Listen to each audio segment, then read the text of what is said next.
Lecture du livre du prophète Isaïe. Le Seigneur m'a dit, « Tu es mon serviteur, Israël. En toi, je manifesterai ma splendeur. » Maintenant, le Seigneur parle, lui qui m'a façonné dès le sein de ma mère pour que je sois son serviteur, que je lui ramène Jacob, que je lui rassemble Israël. Oui, j'ai de la valeur aux yeux du Seigneur, c'est mon Dieu qui est ma force. Et il dit, c'est trop peu que tu sois mon serviteur pour relever les tribus de Jacob, ramener les rescapés d'Israël. Je fais de toi la lumière des nations, pour que mon salut parvienne jusqu'aux extrémités de la terre. Ce passage fait partie d'un ensemble de 4 textes dans le livre du prophète Isaïe. 4 textes très particuliers que l'on appelle les chants du serviteur. Ce sont des prédications qui datent de la période très noire de l'exil à Babylone, au VIe siècle. Des prédications adressées donc à un peuple en grande, grande détresse, qui se demande parfois si Dieu ne l'a pas oublié. Or, le prophète, ici, vient dire à ses contemporains en exil, « Vous êtes encore le serviteur de Dieu », ce qui veut dire que l'alliance n'est pas rompue, bien au contraire. Non seulement Dieu n'a pas abandonné son peuple, mais il compte encore sur lui pour une mission bien précise. Car si parfois on a pu se demander qui est ce serviteur de Dieu désigné par Isaïe dans les chants du serviteur, dans ce texte-ci, c'est très clair. Il ne s'agit pas d'un individu particulier, il s'agit du peuple d'Israël lui-même. Je vous rappelle la première phrase du texte. « Le Seigneur m'a dit, tu es mon serviteur Israël. » Et sa vocation est elle aussi clairement définie. « En toi, je manifesterai ma splendeur. » Or, la splendeur de Dieu, son titre de gloire, si vous préférez, c'est son œuvre de salut. Très concrètement, ici, il s'agit du retour de l'exil à Babylone. Indirectement, donc, Isaïe, ici, annonce la fin prochaine de l'exil. Effectivement, lorsque le peuple sera sauvé, libéré, il sera la preuve vivante que Dieu est sauveur. Et c'est de cette manière que des sauvés peuvent devenir des sauveurs, non pas par eux-mêmes seulement, car Dieu seul est sauveur, mais par le fait même d'être sauvés et d'en être les témoins à la face du monde. Car dans la mentalité de l'époque, la déchéance du peuple vaincu, déporté, pouvait passer pour un échec de son Dieu. Mais sa libération manifestera aux yeux du monde païen la supériorité de Dieu. Le titre de serviteur décerné au peuple d'Israël en exil signifie donc 2 choses. Il est d'abord une assurance du soutien de Dieu, mais il est en même temps une lettre de mission.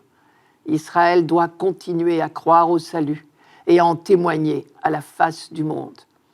Car en reconnaissant à travers lui l'œuvre de Dieu, les autres reconnaîtront que Dieu est sauveur et à leur tour l'accueilleront comme leur sauveur.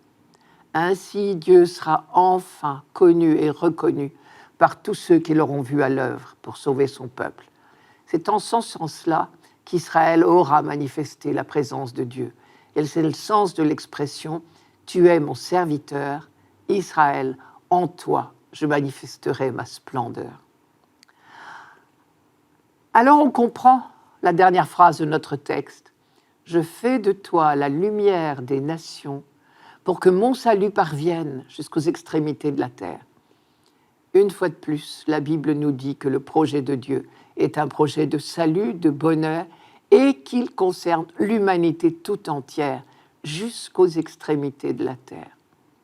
Jusque-là, on pensait que l'œuvre de salut de Dieu passait par un individu, qu'on appelait le Messie, et on l'imaginait comme un roi. Ici, l'attente du Messie évolue considérablement. D'une part, le Messie n'est plus un individu particulier, c'est un personnage collectif, c'est le peuple d'Israël qui est investi d'une mission au service du monde. Et d'autre part, il n'exerce plus un pouvoir royal, il se présente comme un serviteur. Reste une question difficile. Au début du texte, c'est le Seigneur qui parle et qui s'adresse au serviteur. Mais ensuite, le serviteur lui-même prend la parole. Je cite, « Le Seigneur m'a formé dès le sein de ma mère pour que je sois son serviteur, que je lui ramène Jacob et que je lui rassemble Israël. » Si le serviteur est Israël, comment peut-on dire qu'il rassemblera Israël ? En fait, Isaïe ici s'adresse à ses proches, le petit noyau des fidèles, ceux qu'on appelait le reste, ceux dont la foi n'a pas chancelé malgré les années d'exil et de captivité. Ce petit reste d'Israël a pour première tâche de rassembler tout Israël et de le ramener à son Dieu, c'est-à-dire de le convertir. Mais ce n'est que la première étape de leur mission. C'est trop peu que tu sois mon serviteur pour relever les tribus de Jacob, dit Isaïe, qui ajoute « Je fais de toi la lumière des nations pour que mon salut parvienne jusqu'aux extrémités de la terre. » Car c'est précisément cette œuvre inespérée de relèvement du peuple par quelques-uns qui sera aux yeux du monde entier un témoignage rendu au Dieu d'Israël. Pour le dire autrement, le rétablissement du peuple s'inscrit dans le projet de Dieu comme le prélude au salut de toute l'humanité. Toutes ces belles nouvelles devaient paraître un peu irréalisables quand même à certains. Et c'est pour cela que le prophète affirme avec insistance qu'il n'a rien inventé. Il n'est que le porte-parole de Dieu. Par 2 fois, il précise « Le Seigneur m'a dit ». Maintenant, le Seigneur parle. Et d'autre part, il souffle à ses contemporains des paroles d'espérance. « J'ai de la valeur aux yeux du Seigneur. C'est mon Dieu qui est ma force. » Ce n'est pas de l'orgueil ou de la prétention, au contraire, c'est de l'humilité. La reconnaissance qu'au creux même de sa désespérance, le serviteur n'a qu'une ressource, le soutien de Dieu lui-même.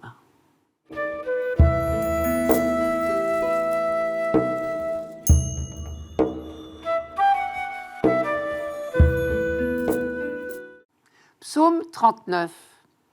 D'un grand espoir, j'espérais le Seigneur, il s'est penché vers moi. Dans ma bouche, il a mis un chant nouveau, une louange à notre Dieu. Tu ne voulais ni offrande, ni sacrifice. Tu as ouvert mes oreilles. Tu ne demandais ni holocauste, ni victime. Alors j'ai dit, voici, je viens. Dans le livre est écrit pour moi ce que tu veux que je fasse. Mon Dieu, voilà ce que j'aime. Ta loi me tient aux entrailles. Vois, je ne retiens pas mes lèvres. Seigneur, tu le sais. J'ai dit, ton amour et ta vérité à la grande assemblée. Tu ne voulais ni offrande, ni sacrifice. Tu ne demandais ni holocauste, ni victime. Curieuse phrase quand même, dans un psaume, quand on sait que les psaumes, justement, étaient faits pour être chantés au temple de Jérusalem, au moment même où on offrait des sacrifices. En fait, on veut dire par là, je sais, Seigneur, que ce qui compte le plus à tes yeux, ce n'est pas le sacrifice en lui-même, c'est l'attitude du cœur qu'il représente. Tu ne voulais ni offrande ni sacrifice, tu as ouvert mes oreilles. Tu ne demandais ni holocauste ni victime, alors j'ai dit, voici, je viens. Toute la Bible est l'histoire d'un long apprentissage. Et avec ce psaume 39, nous sommes à la phase finale de ce qu'on peut appeler la pédagogie des prophètes. Je reprends rapidement cette histoire des sacrifices en Israël. Elle se développe en même temps que se développe la connaissance de Dieu. C'est logique. Sacrifier, sacrum facere en latin, signifie faire du sacré, entrer en contact, ou mieux en communion avec Dieu. Tout dépend évidemment de l'idée que l'on se fait de Dieu. Donc, au fur et à mesure qu'on découvre le vrai visage de Dieu, la pratique sacrificielle va changer. Je commence par le début. Première chose à retenir, ce n'est pas Israël qui a inventé la démarche du sacrifice ou de l'offrande. Il y en a chez les autres peuples du Moyen-Orient, bien avant que le peuple hébreu ne mérite même le nom de peuple. Deuxième constatation, lorsqu'on s'intéresse à la pratique sacrificielle d'Israël, il y a toujours eu des offrandes et des sacrifices en Israël, tout au long de l'histoire biblique. Il y a une très grande variété de sacrifices, mais tous sont un moyen de communiquer avec Dieu. Troisième point, les sacrifices pratiqués par le peuple élu ressemblent à ceux de leurs voisins. Oui, mais à une exception près, et une exception qui est colossale.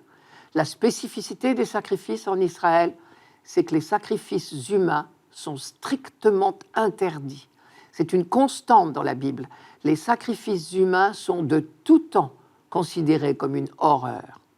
Jérémie, par exemple, dit de la part de Dieu « Cela, je ne l'ai jamais demandé, et je n'ai jamais eu l'idée de faire commettre une telle horreur. Jérémie, chapitre 7, verset 31, par exemple.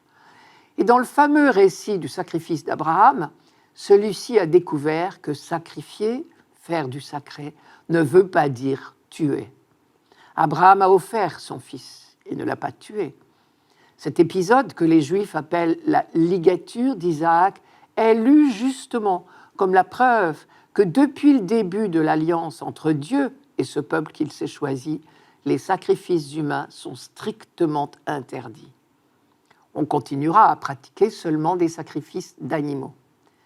Mais peu à peu, on va assister au long des siècles à une véritable transformation, on pourrait dire une conversion du sacrifice. Cette conversion va porter sur 2 points, sur le sens des sacrifices d'abord, sur la matière des sacrifices ensuite.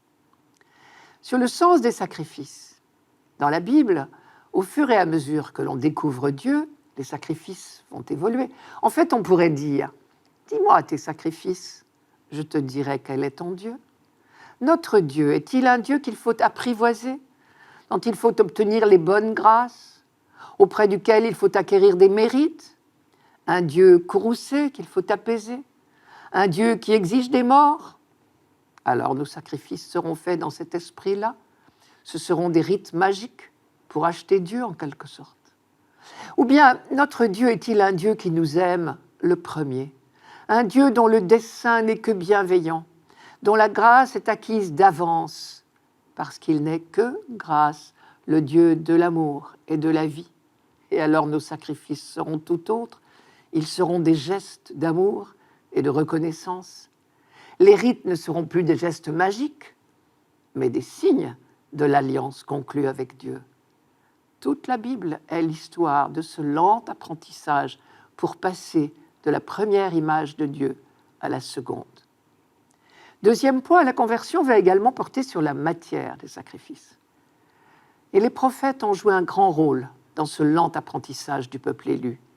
Ils lui ont fait découvrir peu à peu le vrai sacrifice que Dieu attend. Tout se passe comme si les prophètes nous disaient « Tu veux entrer en relation avec Dieu ? Fort bien, à condition de ne pas te tromper de Dieu. » Et c'est peut-être une phrase du prophète Osée au 8e siècle qui résume le plus parfaitement cette prédication des prophètes. Je vous la donne. C'est l'amour que je veux et non les sacrifices. Osée chapitre 6, verset 6. On découvre peu à peu que le véritable sacrifice, faire sacré, consiste non plus à tuer, mais à faire vivre. Dieu est le Dieu des vivants. Donner la mort ne peut pas être la meilleure façon de nous rapprocher de lui. Faire vivre nos frères, voilà la seule manière de nous rapprocher de lui. Et l'ultime étape de cette pédagogie des prophètes nous présentera l'idéal du sacrifice, c'est le service de nos frères. Et nous trouvons cela dans les 4 chants du serviteur qui sont inclus dans le 2e livre d'Isaïe. L'idéal du serviteur, qui est l'idéal du sacrifice, c'est une vie donnée pour faire vivre.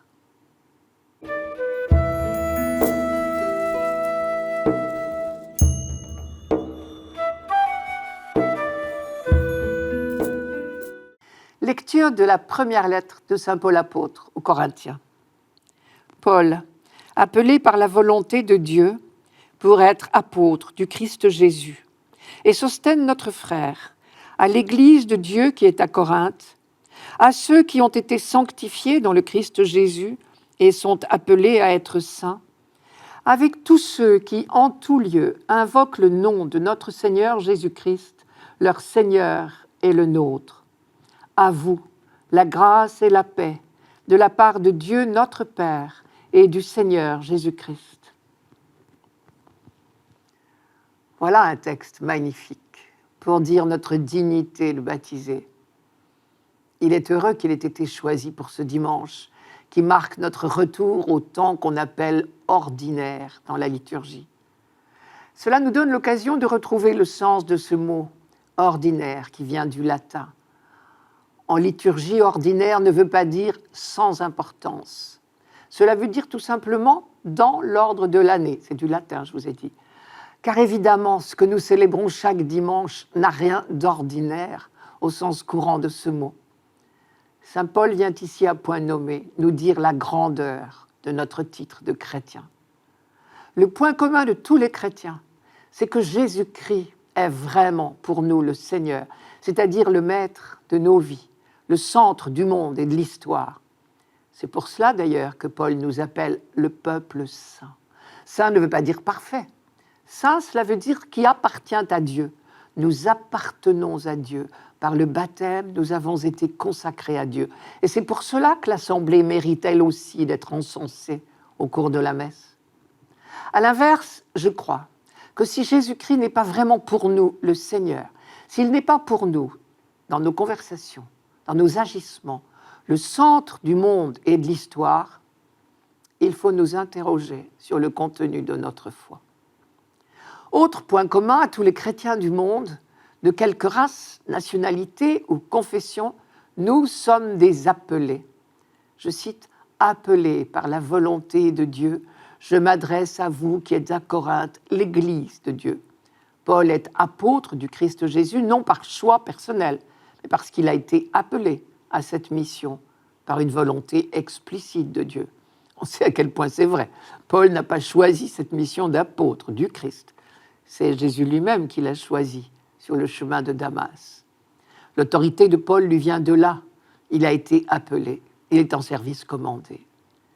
Et il s'adresse à l'Église qui est à Corinthe. Le mot « Église », à lui tout seul, est aussi une référence à l'appel de Dieu. En grec, le mot « ecclésia » est de la même famille que le verbe « appeler », « kaléo » en grec.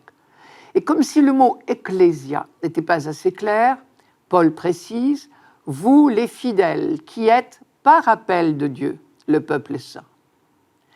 L'expression « l'Église de Dieu qui est à Corinthe », par exemple, ou à Jérusalem ou à Paris, est devenue traditionnelle. Où que nous soyons, nous sommes les appelés de Dieu. Nous aussi, nous sommes en service commandé. Nous sommes appelés à être des serviteurs, au sens que le prophète Isaïe donne à ce mot dans la première lecture de ce dimanche, pour que le salut de Dieu parvienne jusqu'aux extrémités de la terre. C'était la phrase d'Isaïe. En même temps, Paul rappelle bien le lien qui unit la communauté de Corinthe aux autres communautés chrétiennes. Je redis, je m'adresse à vous qui êtes à Corinthe, l'Église de Dieu, vous qui êtes le peuple saint, avec tous ceux qui, en tout lieu, invoquent le nom de notre Seigneur Jésus-Christ, leur Seigneur et le nôtre. Il est intéressant de noter que Paul emploie le mot « Église » tout aussi bien pour désigner une communauté locale que l'Église dans son ensemble. Chaque communauté particulière est, par appel de Dieu, pleinement témoin de l'amour universel du Père. Une Église locale ne se réduit donc pas à sa réalité géographique ou sociologique. Elle a toujours vocation à l'universel. Voilà qui devrait élargir nos prières dites universelles. Et l'étendue de la mission ne doit pas nous décourager pour autant. Ce qui nous est demandé est à notre portée. Le Seigneur ne nous demande pas des gestes extraordinaires. Il nous suffit d'être tout simplement disponibles à la volonté du Père. Vous vous rappelez les termes du psaume de ce dimanche. Tu ne voulais ni offrande ni sacrifice. Tu ne demandais ni holocauste ni victime. Alors j'ai dit, voici, je viens. Nous pouvons donc faire sereinement, au jour le jour, notre petit possible et avoir le cœur en paix. Et c'est ce que nous souhaite Paul. Que la grâce et la paix soient avec vous. C'est vraiment le plus beau souhait que l'on puisse s'adresser les uns aux autres en cette période de vœux de début d'année. Je remarque au passage qu'à plusieurs reprises, la liturgie eucharistique fait écho à cette phrase de Paul, en geste et en parole. Le plus marquant est évidemment le geste de paix, avec la parole qui l'accompagne. Nous reprenons la phrase de Paul chaque fois que nous transmettons à notre voisin la paix du Christ. Et chaque fois que le prêtre nous dit « Le Seigneur soit avec vous », c'est bien dans la grâce et la paix du Christ qu'il nous invite à nous laisser immerger. À l'approche de la semaine de prière pour l'unité des chrétiens, ce texte de Paul est particulièrement bienvenu. Il nous rappelle tout ce qui unit entre eux les chrétiens du monde entier, à quelque confession qu'ils appartiennent. Car le peuple chrétien, dans la variété de toutes ses sensibilités, est appelé à être dans le monde le germe de l'humanité nouvelle, celle qui sera un jour réunie dans la grâce et la paix autour de Jésus-Christ. Quand viendra ce dernier jour, l'humanité tout entière ressuscitée se lèvera comme un seul homme, comme on dit. Et cet homme, il aura pour nom Jésus-Christ.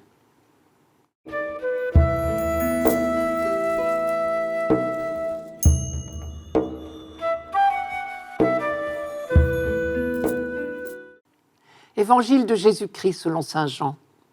En ce temps-là, voyant Jésus venir vers lui, Jean le Baptiste déclara : « Voici l'agneau de Dieu qui enlève le péché du monde. C'est de lui que j'ai dit : l'homme qui vient derrière moi est passé devant moi, car avant moi il était. Et moi je ne le connaissais pas. Mais si je suis venu baptiser dans l'eau, c'est pour qu'il soit manifesté à Israël. » Alors Jean rendit ce témoignage. « J'ai vu l'Esprit descendre du ciel comme une colombe, et il demeura sur lui. Et moi, je ne le connaissais pas. Mais celui qui m'a envoyé baptiser dans l'eau m'a dit : celui sur qui tu verras l'Esprit descendre et demeurer, celui-là baptise dans l'Esprit Saint. Moi, j'ai vu et je rends témoignage, c'est lui le Fils de Dieu. » La dernière formule est très solennelle. Oui, j'ai vu et je rends ce témoignage, c'est lui le Fils de Dieu. À l'époque de Jean-Baptiste, il ne s'agissait pas encore de l'affirmation théologique au sens où nous disons aujourd'hui que Jésus est le Fils de Dieu, ou au sens de saint Jean dans son prologue, quand il dit « le Fils unique, plein de grâce et de vérité ». Pour Jean-Baptiste, l'expression « Fils de Dieu » était synonyme de Messie. L'appliquer à Jésus était donc une manière de dire que celui-ci était bien, le Messie qu'on attendait, celui qui devait apporter le bonheur parfait sur la terre. Jean-Baptiste ne pouvait pas encore tout percevoir du mystère de Jésus. La suite a prouvé qu'il s'est posé bien des questions. Mais appliquer ce titre de Messie à son cousin, le fils de Marie, c'était déjà considérable. Pourquoi ce titre de Messie et de Fils de Dieu était-il équivalent ? Parce que chaque roi, lorsqu'il prenait possession du trône de Jérusalem, recevait ces deux titres. Le rite de l'onction d'huile faisait de lui un consacré, un messie, le mot en hébreu veut dire tout simplement frotter d'huile, et d'autre part, il recevait le titre de fils de Dieu, du seul fait qu'il était le roi, et que désormais, il pouvait être assuré que Dieu l'inspirait et le soutenait à tout instant. Voilà donc Jésus désigné par Jean-Baptiste comme le Messie qu'on attendait depuis déjà quelques siècles.